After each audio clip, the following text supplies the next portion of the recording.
Guess we're fired up, ready to go. This is SlapperCast. What is this? 382? Yep, 382, y'all. Wow, we haven't seen the red one in a while. What's going on in Red World? Oh man, a lot of pre-op for my surgery coming up. So my surgery will be in 2 days after this comes out on the 18th. So today I did my final prep appointment. I swear they say you have a pre-op appointment and there's like a half dozen of them. But I went in this morning. Everything looks good, and I got approved.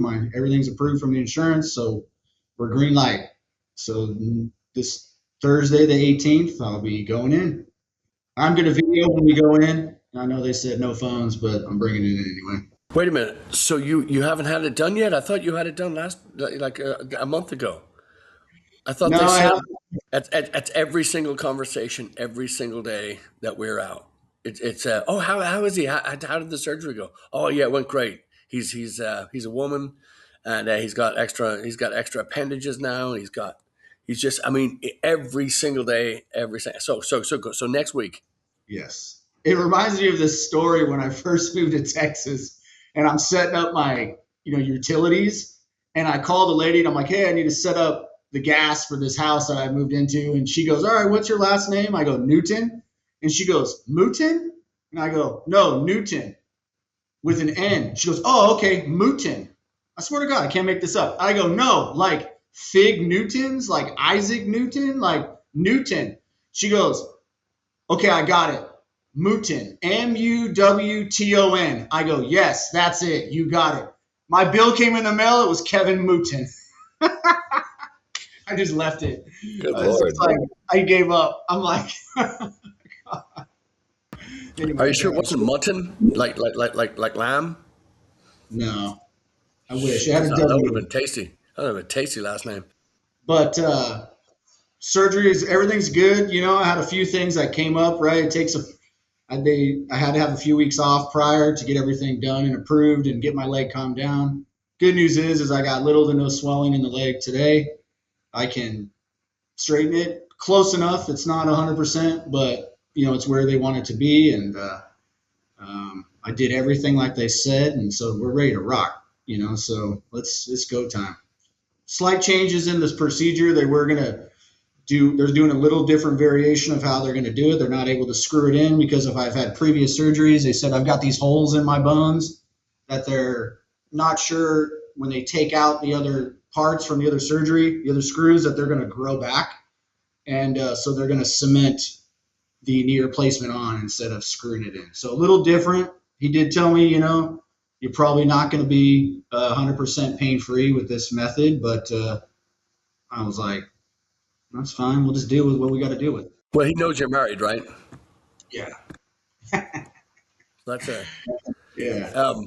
Yes, and we've been in touch daily, and you said there's been more pain actually now since you've not been playing, right? Yes. It just seems like it's kind of failing fast, I guess you can say, because it failed, and then I don't know if I was just ignoring it or you're just pushing through and going, but it's the pain level.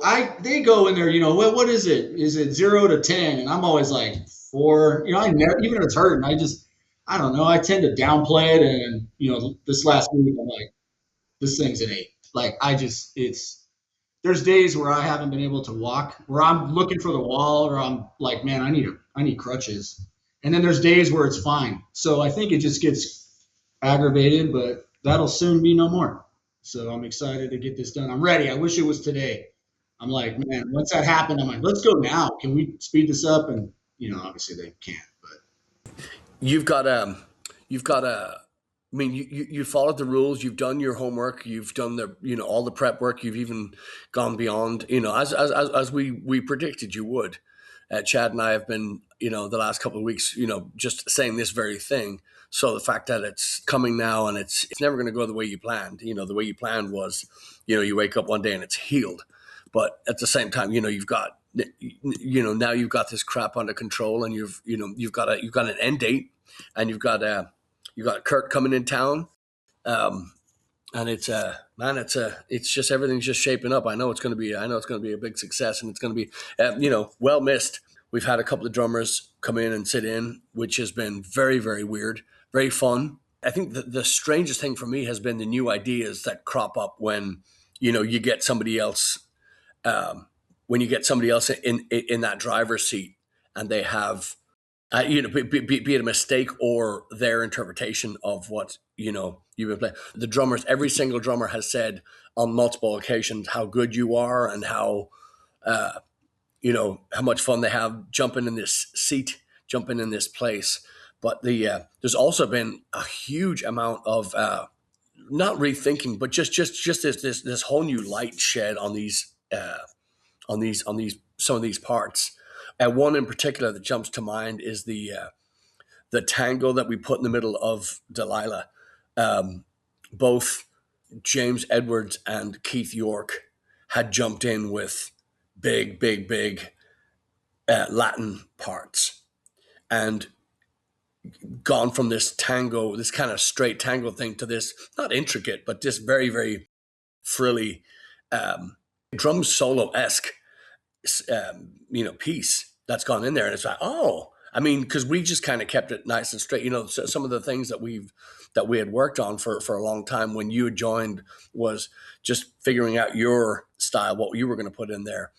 And a lot of the time, pieces like that, we just kind of mowed over it because it wasn't the beginning or the end or the crescendo in the song or the most pronounced piece. So it's been very, very fun seeing those new little areas jumped in on, and nobody's disappointed. That's what the real nice thing about this. When you get pros in, when you fill a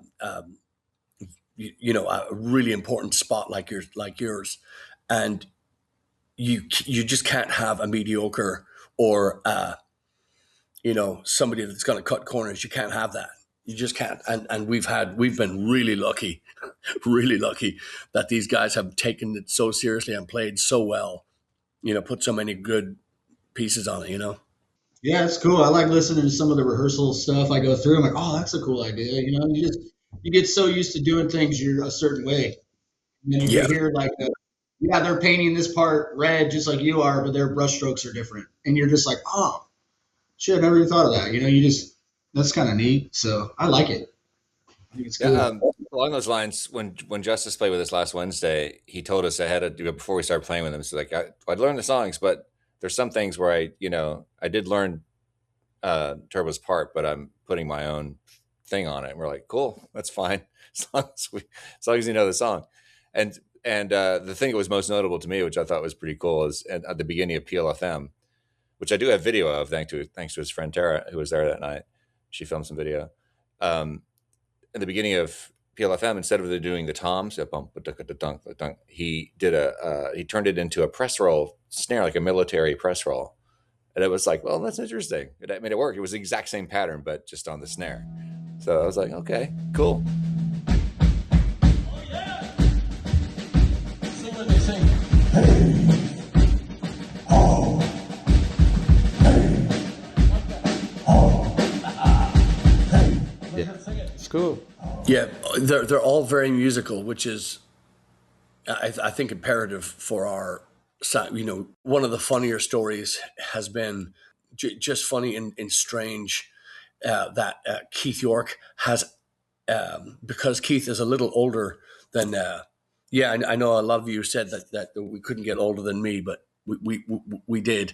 But Keith being a little bit older and brought out a lot of his high school friends and his college friends and people that haven't seen him in years, and they all came out. And the funny thing to me was their connection to music, their connection to Keith, their connection to classic rock and prog, the stuff that Keith loves.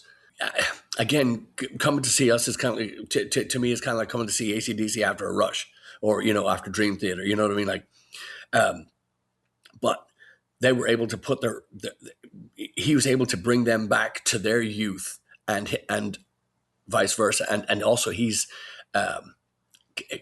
was brought to tears, literally brought to tears by the outpouring of friendship and the longevity of these relationships that have, and it's all been through music. It's all been through art and music, and it's just massive, massive shows that we're so grateful to him for all that. But yeah, and I've had many phone calls from him just saying, thank you, so grateful for the opportunity, thanking you, Turbo, for screwing up your knee so badly that you. But yeah, it's been really fun. He told me the same thing. He said, "Hey, man, I'm really thankful for this. Don't take that the wrong way," or however he said it. And we both had a laugh. I started laughing. I was like, "Man, you're awesome." I was like, "I like that guy. Like, he's a nice guy. He's a good soul." He is. I mean, that's the common denominator here. They're all sweethearts. There's a couple of drummers in town here in Houston. There's a couple of drummers that I was going to contact, and because I just had no idea what the landscape was going to look like while we're down, I didn't contact, because it's a huge commitment, because we're not going to, you're not going to come back after after this massive ordeal and after all this physical therapy and all this, you're not going to come back and 2 weeks later say, I'm done. So it's a huge undertaking for these guys to come in and learn this stuff. And it's worth it if you're going to be tapped on the shoulder every other week for for show. And that's just not the case. But these guys are, I mean, just tremendous players. I mean, just and even better people. Not one of them is a wanker, which is, it would be really handy if they were, because these episodes would be a lot more fun bitching about them. Speaking of the episodes, there's a really great clip that, because I videoed the show with Keith on Saturday. I videoed the whole thing, and there was a moment where Keith came out to the front of the stage and spoke on my mic to just express how grateful he was, as we are just saying, about the opportunity to play with us that night and to play in front of all his friends there in Brenham, harkening back to when he lived there, when he was in the band called Albatross, that all these people remembered. He showed up wearing an Albatross t-shirt. It's pretty cool. But that's, if any of you missed it, episode 381, go around the middle of the episode, you get to see Keith talking for a little bit, and it is really, it's peak Keith. It is very much peak Keith. If you've never met the guy, that's like you're going to see why we love him so much. And I put in several different clips of him just tearing into it. It's the episode starts with him playing, actually, and ends with him playing. So yeah, there's a whole lot of Keith in episode 381. Yeah, it should be the episode should have been called "A Whole Lot of Yorkie." Just and again, we've spoken about this at length, but we took Keith about 6 years ago. We took him up to Arkansas. I was around the time that when Mike was bowing out. Mike McAloon, who we had a great show with down at T-Bone Tom's. And of course I have to say it as well, but Mike called me up and he goes, "Man, Turbo's off. What'd you feed him?" You go, what's he, he was amazed at some of the later tapes that we had given him of your playing. But when we took Keith up to Arkansas, he had called some people up there and they showed up for the show, and he brought the house down. He was just, like he was in the last couple of times, just in top form. I've spoken at length about how large Keith York is to the music scene in Houston. He is in the fabric and the DNA in the makeup in the genetic pool of Houston in a large way. He's been involved with so many bands, and he brought the house down. But and those friends, some of his friends that had come to see us have passed since we played up there, and he had called me at many times, reminiscing about that show and about that time, and thanking Blaggards profusely for the opportunity to go and see them, because he would never have seen them again. He would never have gotten back in that situation. For me, as especially, I mean, obviously I can only speak for myself, but I came to Houston in the early 90s, very early 90s, and many of his bands passed through the bars that I worked at Pig and Whistle, Black Forest, Garden on the Heights, Aviators. A lot of his bands played in there, and to have that level of of history and that immense knowledge of his brain is so full of dates, lineups, albums, producers, studio. I mean, he's just got everything. He's so razor sharp and he's so into music. To have that guy jump in and to be so moved by, you know, by the stuff that we're doing it's incredible. And again, Justice, from Lone Feather, same thing. Just you guys, he's played so much and he's played so often. And then of course James Edwards, who he's of course the main man for Moses Guest, and he's been around forever. But these guys have got huge palettes, huge. They draw from so much experience, and you bring that in. So there's going to be a lot of really new fun ideas for us moving forward. And then also just also to jump on last week's episode 381 on the number one rock and roll podcast in the multiverse.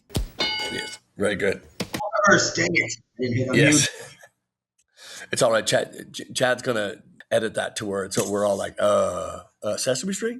The question was, are you still working on the, we haven't talked about the live album in a while, and yes, that's been back burner because of what we're doing right now, but also an idea that I had was I wanted to add to that live CD. I wanted to put some new ideas in there, and I also want to see about putting some of the rehearsals that we've done before you took up, because we got some really fun riff ideas and stuff like that. So maybe like depending on what we like, we have to go through all that stuff again. But I'd like to kind of put a preview of the next record, and see what, put some of these riffs and these things that we've jammed on before, and put some of that and just see what happens then for the next record, and see what happens as far as, you know what I mean? I love that idea, because when we put out the first live record, a lot of people were disappointed because they wanted new material, and we were just giving them live versions of songs they already had. For the most part, there's a couple of new ones on there that weren't on standards.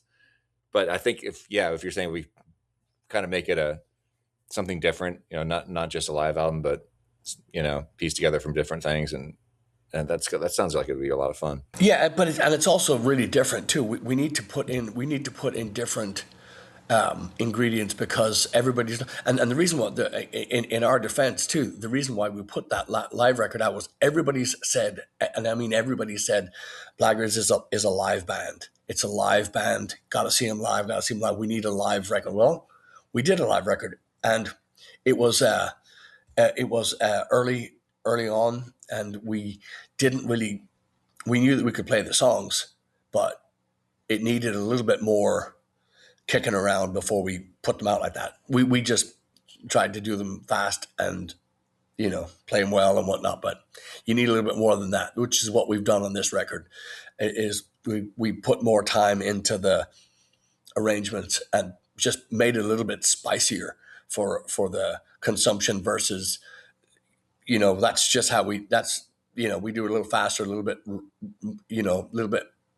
it's got a little bit more of a raw feel to it live, but we're going to add all that stuff in. Plus, I just think it'd be so much more fun to have these, especially these riffs.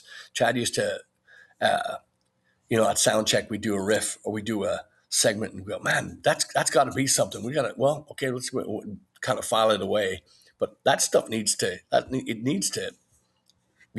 be brought out. We need to put that stuff in there. Yeah, a little note about that little live album. That was with Mike Michaeloon and fiddler Chris Buckley. Chris, who had been playing with us at that time for a couple of years. And Mike had just joined like 5 months before that. He was still brand new as our drummer.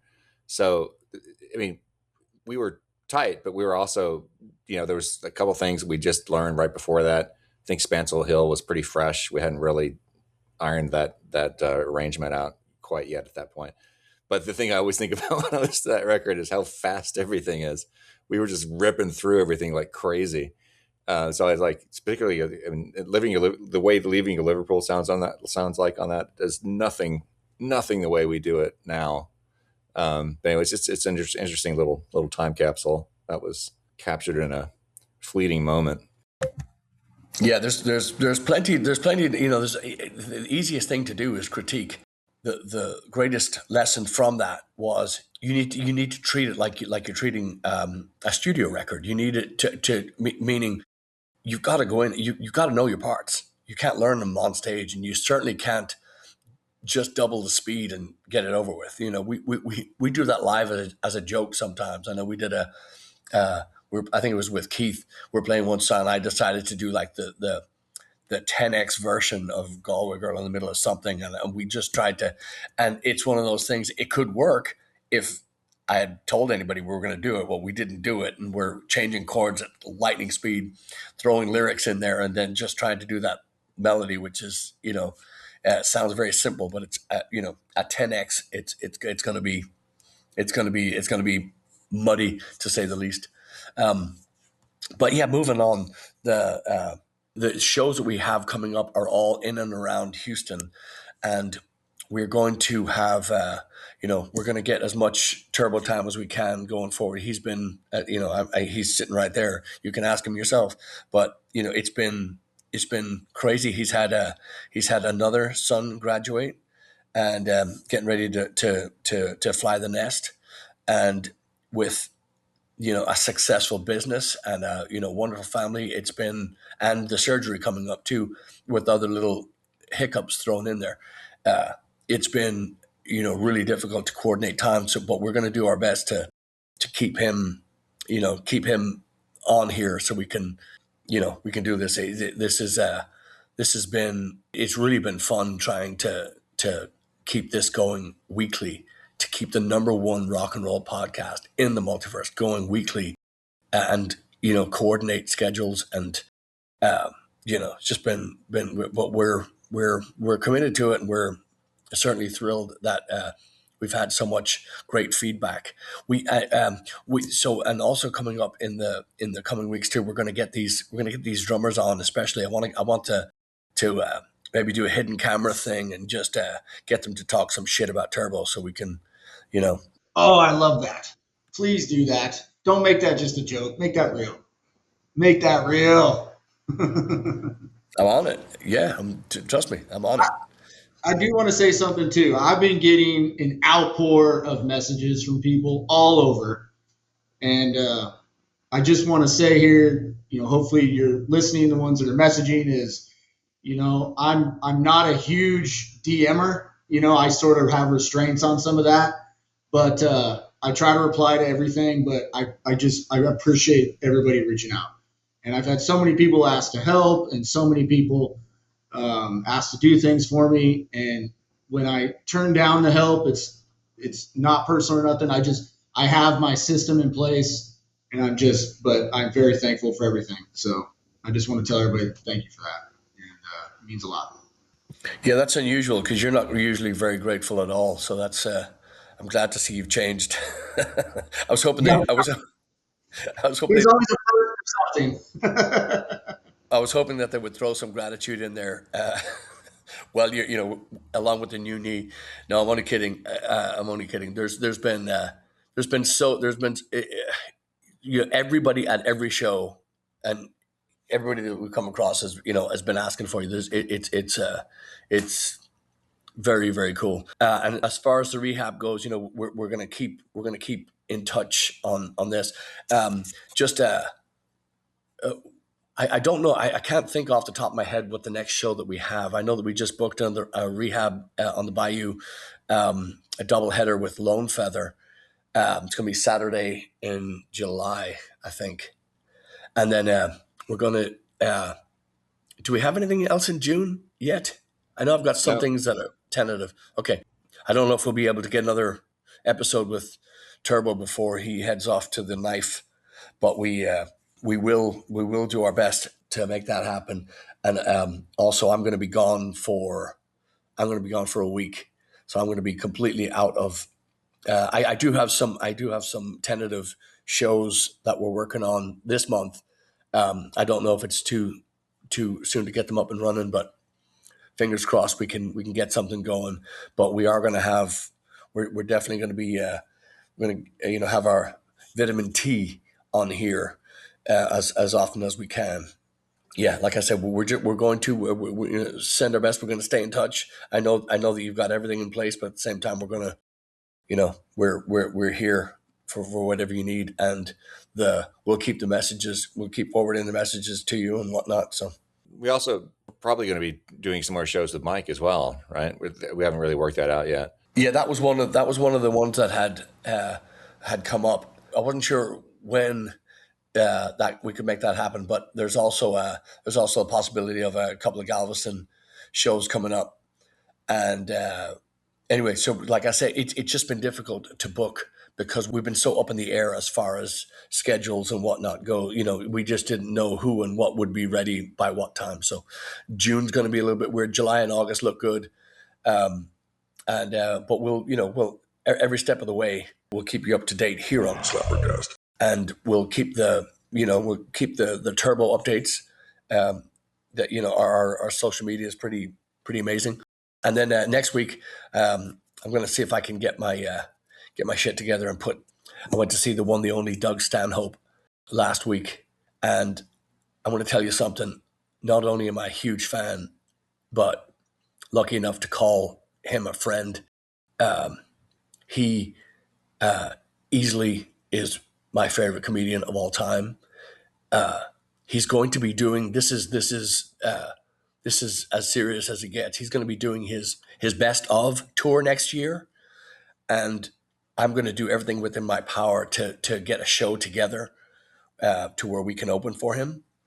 It's going to take a lot of maneuvering, but I'm going to see about that. But please check out Doug Stanhope and catch him when he comes to your town. It's a very Blaggard style operation that he has now.